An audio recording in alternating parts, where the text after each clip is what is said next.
அழகான உடை அணிந்து ஆயத்தமாய் இருக்கிறார்கள். ஒரு பாடல் அபிநயத்திற்காக கானானை சேர போறோம் வாரீர்களா என்கின்ற பாடலுக்கு அபிநயம் செய்ய பிரேடா ஓய்வு நாள் பாடசாலை சிறார்கள் மற்றும் வாலிபர்கள் ஆயத்தமாய் இருக்கிறார்கள். எங்கே அவர்களுடைய அபிநயத்தை கண்டுகளிக்க முன்பு அவர்களை வரவேற்கும்படியாக உங்களுடைய உற்சாகமான கரகோஷம். ஜெரேமி, ஜெய்ஷா, ஜெஷான், எங்கே உங்களுடைய உற்சாகமான கரகோஷம்?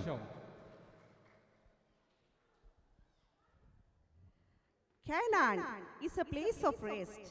கானான் ஒரு இளைப்பாறுகிற தேசம் இல்லையா? நாம் இந்த நாட்களிலே ஓடி ஓடி உழைத்துக் கொண்டிருக்கிறோமே, நமக்கு ஒரு ரெஸ்டே இல்லை என்று சொல்லி ஃபீல் பண்ணி கொண்டிருக்கிறீங்களா? நான் இப்போ கானானுக்கு போக ரெடி ஆயிட்டேன். நீங்களும் ரெடியா இருக்கிறீங்களா? நம்மை நடனத்தின் மூலம் கானானுக்கு அழைத்து செல்ல வருகிறார்கள். இதோ let us welcome them.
அதிசயம்